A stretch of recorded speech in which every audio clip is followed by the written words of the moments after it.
Conta pelo menos em 10 minutinhos aquela história toda, porque o maranhense não é brasileiro. Pode ficar aqui com ele direitinho, você pode ficar à vontade contando essa história. Mas aqui pra Essa tese, na realidade, é do professor Rucini Correia, que o maranhense não é brasileiro e nunca foi brasileiro. O maranhense é maranhense. Se nós formos recuperar a história do Maranhão, nós vamos ver que com a criação do Estado colonial do Maranhão, 1618 e reafirmado em 1621, o Maranhão se constituiu, seria hoje um país separado do Brasil. Você tinha um país chamado Brasil e um país chamado Maranhão, o Estado colonial do Brasil e o Estado colonial do Maranhão. E a relação era essa mesma. Quando você queria passar de um país para o outro, você tinha que ter autorização, um passaporte. Então o Maranhão sempre tem uma cultura diferente do brasileiro, tem um pensamento diferente do brasileiro, e a formação dele mesmo é completamente diferente do brasileiro. Eu posso falar isso porque eu não sou maranhense.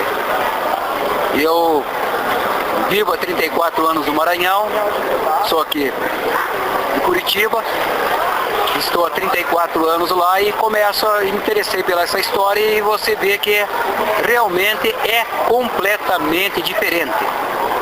Não é só em relação ao clima, é em relação à cultura em si. A própria formação social é completamente diferente. Se você for percorrer toda a história do Maranhão, você observa isso. A colonização do Maranhão ela foi tardia, se deu durante a União das Coroas Ibéricas, 1580 e 1640, as duas coroas, Portugal e Espanha, estavam sob o mesmo rei, foi quando se deu a colonização do Maranhão. Tanto que toda a correspondência entre Labardière e Jerônimo de Albuquerque, ela é trocada em espanhol.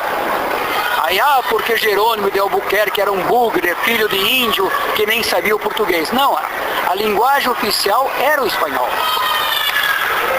E você vê que, logo mais, por exemplo, durante o consulado pombalino, o Maranhão é que foi escolhido para ser o esteio de Portugal, para sustentar financeiramente Portugal, já que o ouro das Gerais havia acabado. A Companhia do Comércio do Maranhão instalado ali, é criado uma companhia que passa a sustentar Portugal e todo o Império Português, por ser Maranhão. E quem eram os governantes? Mendonça Furtado, irmão do poderoso ministro. O outro, Melo e Póvoa, sobrinho do ministro. Então você vê que a importância que teve. Não foi para o Brasil, veio para o Maranhão. E você tem esse Estado colonial, mesmo com a união da Portugal, Reino Unido, Portugal, Algarves e Brasil, com a fuga da família real. Aí o Maranhão passa a ser chamado de província, mas ainda assim ele estava independente do Brasil.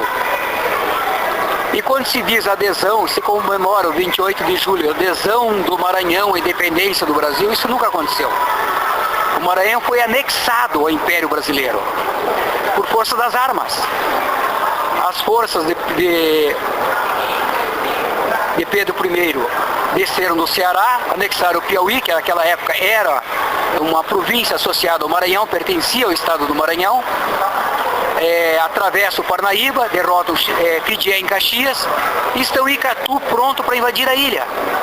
Quando Cochrane entra com a armada pela Bahia e toma a cidade. A cidade foi tomada pelas forças das armas.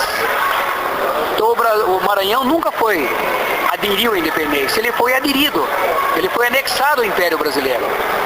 E você vê pela nossa história de que você tem 1820, a Revolução do Porto, que o próprio censor Garcia de Abranches vai guerrear, vai a Portugal, defender o imperador e participa da restituição do Império Português, do Império de Dom Miguel para Dom Pedro. Dom Pedro permanece no Brasil, faz a independência do Brasil e depois anexa o Maranhão.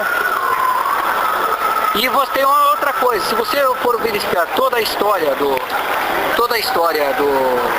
Império, em nenhum momento deixou de ter o maranhense. A partir da primeira regência trina já tinha o maranhense.